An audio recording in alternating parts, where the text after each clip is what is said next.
In today's show, Brandon Sprague of Jacked Ramseys and 1080 The Fan joins the program, and we talk about the Blazers' approach to roster building. How long will they hold on to the vets, and how much will Deni Avdija help? Welcome to Locked On Blazers. Let's get into it.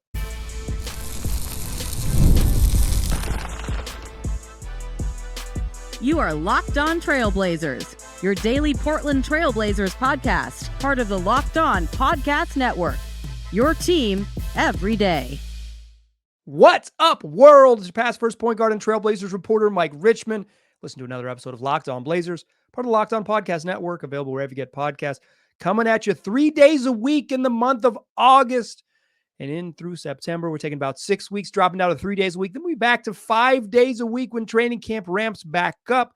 We're having a little fun, taking a little summer vacay. So we got some fun shows for you lined up. Still going to come into your feed Monday, Wednesday, and Friday, all August long and into the first couple weeks of September. In today's show, returning to the program, Monday's guest, Brandon Sprague from Jacked Ramseys and 1080 The Fan. We're going to talk about the Blazers roster construction, Deni Avdija, and more.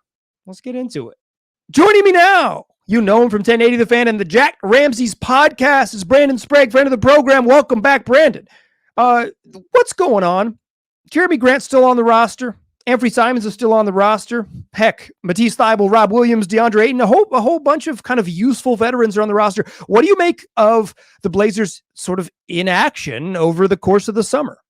Well, look, trade opinions are I find them personally difficult. What the trade markets are, what's a good trade, what's a bad trade. We talked about Deni on text, and I know you went over that on the pod.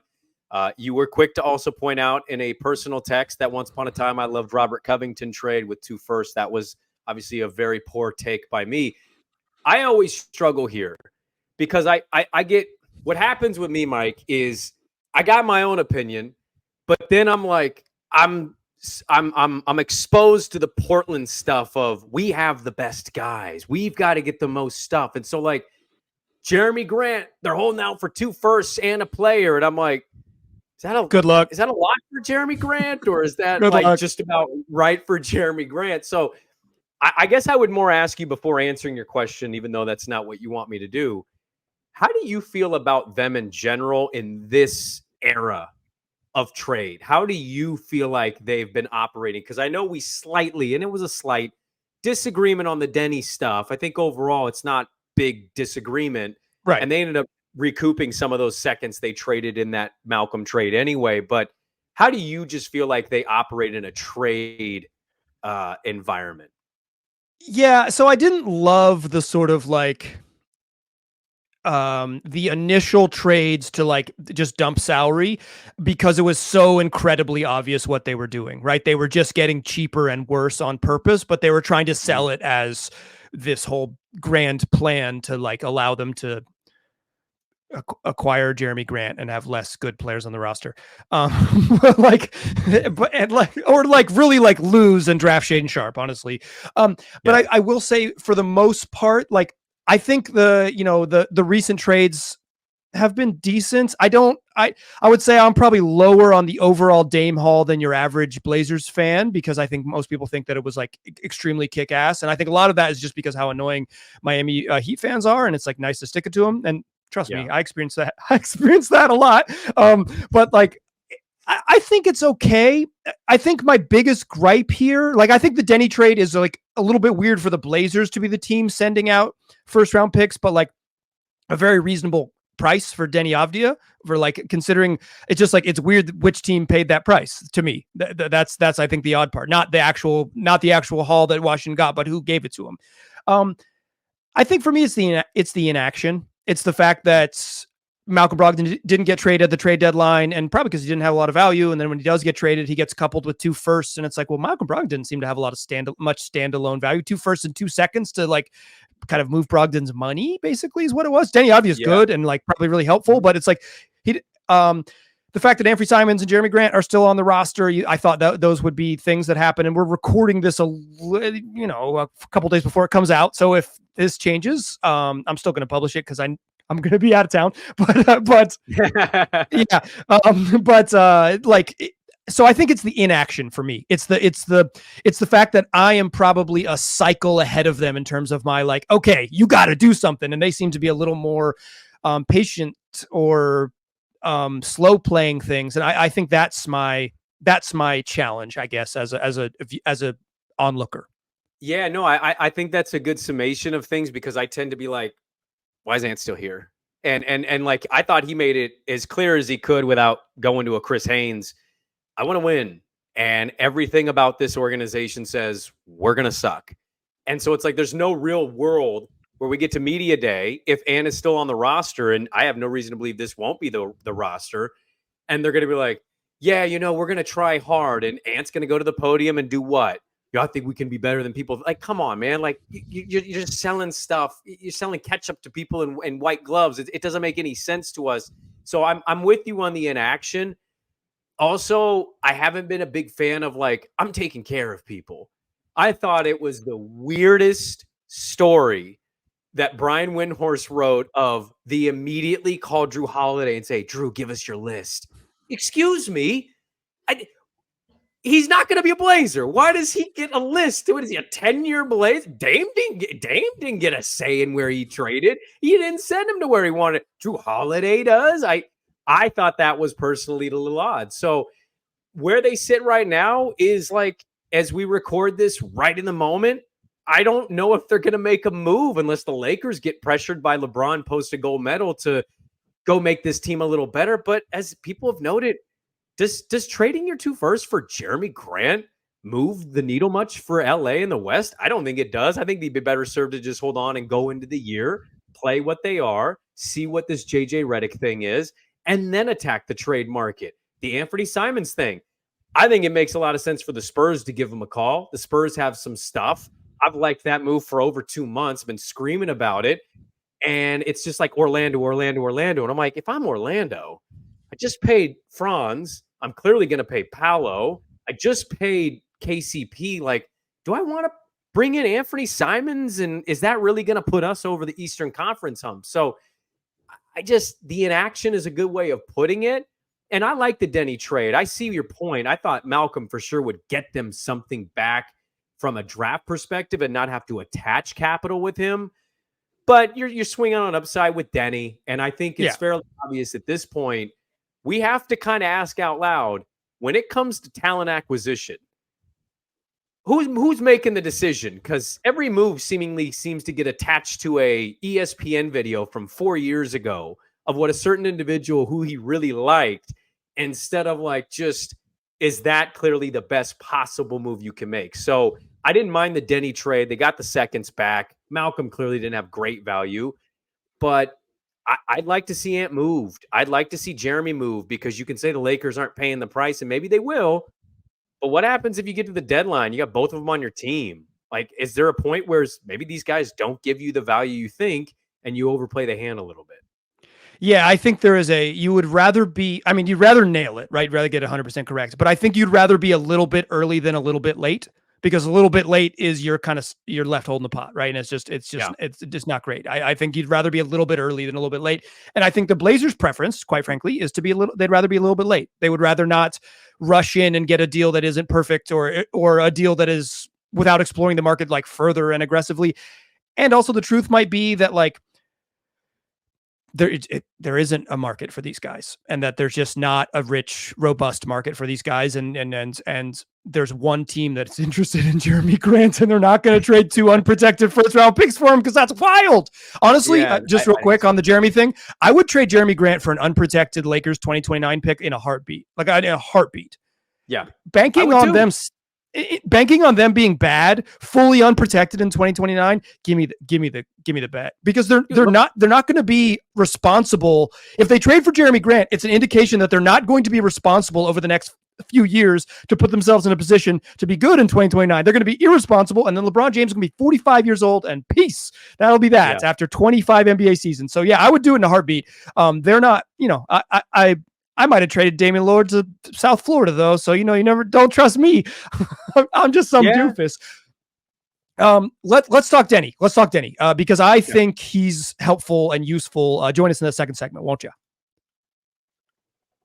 But first, I want to tell you that today's show is brought to you by FanDuel. Look, it's summertime. Many North American sports have taken a little break for the Olympics. But guess what? You can get action on the Olympics all on your FanDuel app. Plus, Major League Baseball, because FanDuel's the official sports betting partner of Major League Baseball. And there's games every day as we head deep into August and the stretch run of the Major League Baseball season. And FanDuel, whether you're looking to get action on the Olympics or Major League Baseball or whatever you're into, they're making it fun for users, new, old, returning, first-timers, whatever, with a boost or a bonus daily. So go to FanDuel.com and get involved because they're making it fun for everybody, no matter what, every day. That's FanDuel, an official sports betting partner of Major League Baseball. All right, still chatting here with Brandon Sprague. We're talking Deni Avdija. He's the big acquisition this summer. I mean, the big acquisition is Donovan Clingan because he's actually very large, but this is the move the Blazers made. They trade 2 first-round picks, a 2029, the middle of their 3 2029 picks, their 2024 pick that became Bub Carrington in a couple seconds, and Malcolm Brogdon for Deni Avdija, who is under team control for 4 years, which is kind of the thing that Cronin said he wanted players under, players, not picks, I think was at one point he said. He'd rather go get a guy than send a guy. He had a guy thing in one of his press conferences that I couldn't figure out. But now in hindsight, I get what he meant. He meant Deni Avdija. I like him. I think he answers a lot of the questions. What are your initial thoughts? We haven't seen him do anything in a Blazers jersey. We saw him in a Blazers polo, but what are your initial Deni thoughts? Well, I saw Deni last year actually in person. The one home game or 2 home games I went to, one of them was a Wizards game. I had free tickets thrown at me. So I'm like, I'll go see Okay. I thought you went as a media member. I was like, dude, what? No. Well, dude, my job, I wake up at 4 a.m. It's hard to find a lot of games to go to home games with my schedule. But no, I liked him. I've seen him a couple years here now, and I know his numbers have increased from where he was to what he was last year. The contract's really team friendly. It's a de-escalator. So it's like, it's going to go down. If he gives you similar or slightly better stats, that value is going to look even better. He clearly is a Mike Schmitz guy. Schmitz rant and raved in the year that he was drafted about he could be like the most underrated player in this draft or whatever it was that he said. He fits positionally too. Not that, again, they're in a position where they got to be addressing every positional need, but you haven't had a viable 3 really since Nick. Like, I know that they went to a West Finals, but come on, man. Like, you did that despite what was happening with Mo or Evan or occasionally an Al Farouk if he wasn't projected to win 54 at the 4. So, like, you really haven't had this position in a long time. And they went and got a younger-ish player that built up his numbers last year on a bad team, and they're swinging for it. They did give up a lot. I grant you that. But with contract stats, it's really just hey, we think he's going to be this or better.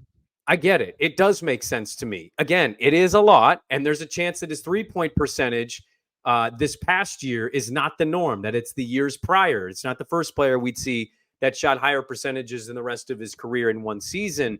But I talked with Chase Hughes, who covers the Wizards for NBC over there, and just kind of getting the lowdown on him is interesting. He says he's a really good team guy. He's an underrated playmaker with the ball.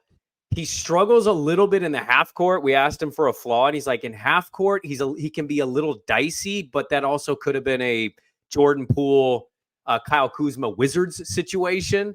But he loves to get in the open court. A big-bodied dude who knows exactly what to do with his size, with the athleticism he does have. So it was a high price, but I got it. It made sense to me, and it makes sense with the way they're building this out to go get a dude who's going to be financially cheaper for them in 2 years than he is right now. Yeah, he's actually, his deal is such that he's basically impossible to retain because he makes so little money at the end of his contract that you basically can't re-sign him. The only way you could re-sign him is if he's bad. It's like, and if he's good, he's gone basically because of the way the rules work with contract extensions and with incumbent teams. I think he's probably more 4 than 3, but that doesn't really matter. I don't care about the forward spots in terms of positionality. But I think he's an okay rebounder. I really like the passing. I really like the transition play. I think it's like, okay, they need another perimeter defender. he's that, right? So it's not always Tumani Kamara. They need another shooter. He might not be a guy who can shoot above the break threes. He shot, I believe, 31% on threes above the break last season, but he shot 48% from the corners on relatively low volume. Okay, say that drops down to 40%. Still a 40% three-point shooter from the corners. That's money. That's really money. That allows you to play off ball a bunch and kind of help out your teammates, particularly your Shaden Sharps and your Scoot Hendersons, who kind of need some help from spacing. He answers that question as well. Like, he allows them to maybe play a style that they've teased with, like, to play fast, to actually play in transition. You get another guy who can grab the ball off the glass and go. Like, I think Deni, he checks so many boxes. If he hits the ceiling, right? Like, if you got this trade right, he's just going to make everything easier, and he's not going to screw up the tank, right? Like, Deni Avdija is not going to be someone who, like, causes you to win 48 games by accident. Oh, whoops. See Washington. Yeah, like I think he can both be really useful in the now, be really helpful to the development of Scoot and Shaden Sharp, and also just be on a bad team and plow forward and win 24 games and they'll be what they are. So yeah, I like it. Like I said, my only beef with it is not the price. A friend of mine who follows the league really closely was like, I thought Deni Avdija was going to get traded for 2 premium firsts, and he got traded for 2 like probably middle lottery first, right? Like a late lottery, and like depends on where that probably, like if you're guessing, Milwaukee pick in 2029 falls, which is like, late lottery teens or something like that. And so like they trade him for 2 mediocre first and Malcolm Brogdon, but I'm just surprised the team that did it. I'm surprised that the Blazers were the team that did it. So that's mainly my qualms with it, is not that the price they paid, is that the Blazers were the team sending out picks was a little bit peculiar to me at the time. His numbers, I just want to ask you quickly, because I've talked with another mutual friend of ours about this when they got him. Did the numbers scare you? That his numbers were good this year, but also the numbers the years prior, not quite this. And so I've heard both sides of the coin, right? Like, I think you're obviously taking a more optimistic approach, take a team-friendly approach and viewpoint of saying, no, he's figured this out. I also watched Anthony Davis look like the most amazing, like Sam Perkins from the perimeter in the bubble, to the guy cannot make a jump shot to save his life for whatever reason. So we've seen guys have like one-offs. I don't know if he's going to drop so far, but like, how do you feel about the numbers that were last year versus what they have been the couple seasons prior? Yeah, it's pretty clear that Washington got a new front office and sold high. They said, yep, see ya. Like, and he seemed like he was going to be part of the plan. He seems like a really nice part to build with if you are the Wizards and all those things. Like, and they get new people in charge, new people making decisions. And they're like, yeah, you're not playing a second on that contract that was given to you. Like, it just won't be happening. It scares me a little bit, I think, in the grand scheme. I think it's notable, but like, here's actually my real take. I was going to give you some sort of like nuance. Like, I'm a basketball person. I play in a pretty competitive fantasy basketball league, and I drafted Deni, and he had a great year in his 4th season. And I was like, I'm a freaking genius. Like, so I was like, you know what? I called the breakout. I knew it was happening. He was a late round pick for me and helped me finish 3rd or whatever. Like, so I'm still riding that high. I think the part of me is like, I knew this was coming and it's real, but I get it. Like, in general, like with anything, take the bigger sample. If you got a small sample and a big sample, take the bigger sample. You made the point earlier. It's like, take the bigger sample, but players get better. And I think, the real thing that actually worries me about Deni is that the best version of him was when Kyle Kuzma was out and they put the ball in his hands and let him cook. And I don't think he'll get a little bit of that for sure in Portland, but not like a steady diet, particularly not early. So like, what can he be if he's an off-ball guy? And does he feel like, hey, I'm better than these, like, give me the ball. Like, I'm better than these dudes. And what does that dynamic feel like? And if he is obviously better, he'll get the ball. Like, it'll take care of itself. But I think there is some pecking order stuff that worries me a little bit. 100% there. If he ends up getting the ball the way he did in Washington, I think we're going to have different conversations about their point guard at that point, because you're going to start to wonder like, hey, Deni's having to make a lot of plays out there, huh? What I loved most about it was talking with people, friends in the industry about it. Just like, oh man, is that a high price? Oh, is that fair value? Oh, can you believe they made that move? And then my radio co-host, who quite literally will tell you, he follows the Blazers here and there, but they don't deserve his attention, texting and going, who the hell is Deni Avdija? I'm like, never seen him play. And he's like, I didn't watch a single Wizards game last year. And I'm like, there's going to be more of you out there, I think, this year with the Blazers of like, this Deni guy they got. He's not a bad little player. Yeah, it's I do think he has a chance to really be appreciated because I think like I said, he checks so many boxes. Like they need a secondary playmaker, they need shooting, they need toughness, I think that'll help. Why do you think he's a 4? I don't mean to interrupt you, but why do you think he's more 4 than 3? Just out of curiosity. Because I think he fits better as the as the non-shooter corner spacer as opposed to that like wing guy. Some of it is like just the very basics of where you stand. Where you stand. I think you'd rather have him be low, and I know that he guards a little bit, but I don't think you'd want him and another super slow guy out there. I think he's just particularly on offense. Defense, I'm not super worried about, but particularly on offense, I think his best role is like with other small guys kind of around him to space and so he can drive with that space as opposed to threes. But again, it's like role, it's more role than position. If they have guys, it doesn't matter what position he could play if the other forward can't shoot. It doesn't matter what position I think Deni plays if Toumani Camara can't make a jumper, right? Like it doesn't, like if he's playing with Jabari or he's playing with Toumani or he's playing with Chris Murray, like whatever the other young forward he might be out there with, it doesn't matter what position I think Deni is technically playing if his skills can't be utilized. Speaking of the young guys, other than Toumani, who I think is like definitely going to play in night one, where are you at with like guys we sort of that deep rotation? Well, first, what are your Toumani Camara hopes, real quick? Toumani Camara, just please shoot a 3. Please make a 3. Like if you could just be competent from 3, I would love the future of Toumani Camara. He'd be really good, yeah. Dude, we all know how good he is defensively. They're largely been atrocious on that end in the Chauncey Billups era and even into the Terry era. They haven't had a dude like this. He's a bulldog. And I don't mean that because he's from Georgia. Quite literally, he's a bulldog on the court. And so it's like, but it's a little Derek Jones, Tony Allen-ish, right? Like people were like questioning Terry when Derek Jones wouldn't play. He's shooting 30% from 3. You're playing 4-on-5 offensively. That's why Derek Jones didn't play. And so I just don't want that to be Toumani. I hope he's been locking himself in a gym and doing nothing but shooting 3s. Corner, wing, top. I don't care where he's shooting them from. Just please, for the love of God, make a 3. And if you can, you got a solid role guy. Jabari's got other little things, but like we can get into the depth of this stuff. But Toumani, for me, just please make a 3 because I love what he is as a player for them.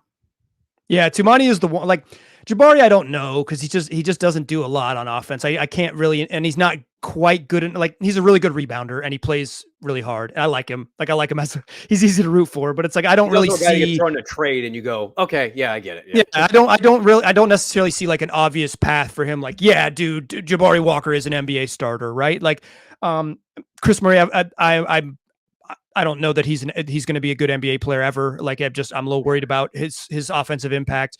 Ryan Rupert, he's pretty far away. So, but like Toumani is the guy who's like, this dude could help an NBA team if he shoots right at league average. Like if he's like a 36, 35, 9 3-point shooter, I think the league average this year was like a shade over 36.5. Like if he shoots 36% from 3, he's going to be good. Like that's it. And to me, Toumani is like, of the young forwards, he's the one that like makes sense there. Like he's the one who like you could easily see what it takes for him to become an impact player. Yeah, I mean, Rupert is an interesting one because like I know he turned it around, but he had like one of the worst first halves in a summer league game I've seen from a player I expected something from. I mean, I see why people get excited.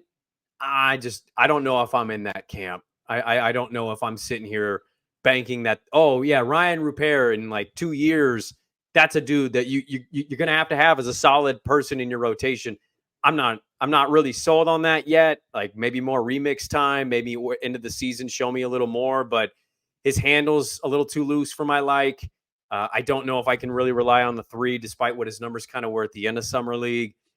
And I don't know if he's much of a creator. So like, is he lengthy and long and they're hoping he grows? I mean, I guess, but I don't really see it with him. Jabari, I like Jabari just because I think he's going to be around in the league. He probably plays for like 7 teams. His dad taught him really well, I think, of what it means to be a role guy, but also could be thrown in any random trade that the Blazers need to throw him in. Other than that, it's like, it's kind of Tamani for me, like go out there, as you mentioned, shoot league average. Some of the other guys, I'm not as sold on. Like, I'm not one of these that buy on every Blazer prospect they get. I haven't seen a whole lot from Ryan Rupert and Chris Murray. I think the only thing I've talked to Chris once, he was a really good interview, but the one thing that I would say concerns me about Chris Murray, aside from just like what the production has said, Danny says like every time he talks to him in the post game, he's just mad at himself. And as well as any sports fan knows, like sports is such a mental thing that like the minute you question yourself, the minute you have doubts, the minute you press and you're like, I gotta make this shot, I gotta make this one, it starts unraveling a little bit. And so like, good dude, brother's a really good player. I don't know if I've seen a whole lot from him to leave me hopeful about a solid rotational piece. Yeah, he's clearly in his head about the shooting. Like, it's just so obvious with the you mentioned in Monday's program, there was a moment where Donovan Clingan dapped him up after a brick at Summer League. You know who didn't dap up Donovan Clingan? Chris Murray, because he was pissed. He was so mad. He was mad because he was like, he missed an open 3 pretty badly, right? And I think he's clearly like, he wasn't a lights out shooter in college, but he was like a totally competent. I think he shot like 33% his junior year on some volume, but like, he just can't shoot at the NBA. And it's just like, it's clearly a thing he's thinking about. He knows that's the thing that gets him there. And he's missing worse. Like it's missing worse for him. So he has a really strong basketball IQ. He knows how to play. But skill is usually the thing that makes guys stick in the league, not smarts. So the Blazers are in a great position for guys like Chris Murray. They don't got to worry. There's no reason to panic with like an end of the bench guy that you drafted last year. But like, if you're just sort of ranking who's the young wing I'm excited about, Chris Murray's not high on that list for me. How about this? Do you want to come back for a show on Friday and we'll play a little game? How's that sound? I would love to play a game. I've been lucky enough that you've asked me back for today's show. I would love to come back for one more and play a game. Ladies and gentlemen, boys and girls, theys and thems, all y'all come back on Friday. We'll play a game with Brandon Sprague. Join us there. Tell your friends about the podcast wherever you get podcasts and also on YouTube. I appreciate you listening. I'll talk to you soon.